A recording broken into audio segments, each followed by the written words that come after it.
So, how about a top 5 do-it-yourself Easter hacks kind of sort of video? First things first, we're going to talk to you guys about why I like these. All of these are probably my top favorite ones to do. They are all under $5 to make, so if you want to do these with your kids, your family, or anything like that, they're really, really cool. We're going to start with one of the more awesome ones, obviously, and this is glow-in-the-dark Easter eggs. These are great for Easter egg hunks. You can still fill them full of candy or whatever you want to fill them with, but you get your glow-in-the-dark glow stick bracelets or earrings, and you just stuff them inside your traditional semi-transparent large Easter egg that you just generally stuff full of candy. When it's nighttime, you turn off the lights, you have glow-in-the-dark eggs. Really, really fun to do late night around the house. Switch it up, you'll be the coolest parent on the block.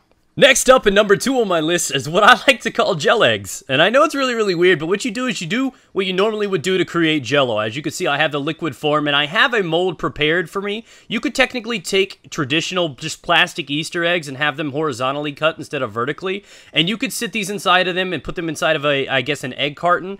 And they could seriously just be filled up with this. Why I like these are Easter themed, but you can also get the larger ones like these from the mold. When they are already hardened, you can scoop out the centerpiece, fill it with anything like cheesecake, Cool Whip, and ice cream, and they kind of look like deviled eggs, but they're sweet and great to do and fun to do with kids. So, third on the list, and is one of the easiest ones to do, is making popsicles that are egg-shaped. So what you take is your traditional plastic egg, and you're going to be able to drill a hole in the bottom of it.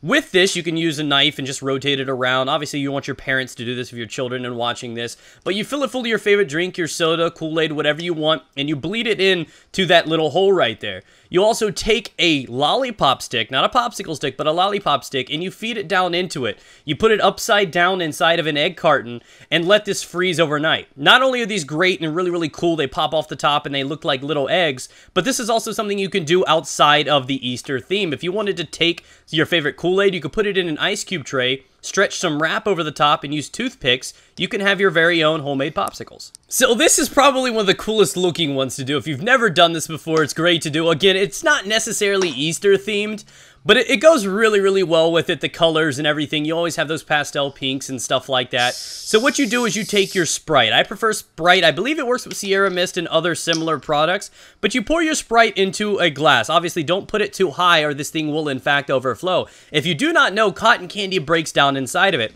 I have the strawberry sort of cotton candy, so I put it down inside of it and just watch exactly what happens. I also recommend you guys grabbing some blue cotton candy because when this is all said and done, it tastes like Fruity Pebbles. And I know it's a very, very weird thing to do, but it's great. It's definitely got a lot of sugar in it, so it's not the most healthiest thing in the world. But even just watching it dissolve like that is one of the coolest things you can do. It's great for kids. They'll get excited. It is, of course, sweet. And if you're dealing with children, obviously just get a smaller glass for them, and they can still enjoy this awesome experience. But it tastes great, kind of a little bit like a Shirley Temple, if you know what those are, traditional Sprite and grenadine, but they're very, very good and fun to make with kids. So last but definitely not least, for all the kids out there that moms say, hey, you need to eat healthy, well, here's some carrots for you that I'm sure you'll enjoy and she'll despise. So what you do is you take your traditional strawberries. Be sure to kind of bind up the actual, I guess, the leaves of the strawberry. You want to make sure they're up there because you're going to need these things. You get your traditional chocolate, your vanilla chocolate, add dye to it. You could even find orange chocolate. That's what this is right here. We melted it. Make sure not to burn it. You melt it, and you take your strawberries, and you just roll it around inside of this chocolate mix. When it's all said and done, you pull it out, and they look like little fat baby carrots, but they taste like chocolate strawberries. So they are great. They look good with the theme. You can obviously tie string around it or carve little, I guess, spirals in it, so they look more like some carrots if you'd like to. But in the end, it's a very, very cool looking treat. And that's about it, guys. So thank you guys for watching. Be sure to leave a like on the video, share it around, try to do some of these with your kids and everything like that. Again, all of these are under $5 to make. They're very fun to do. Thanks for watching. Take care, guys.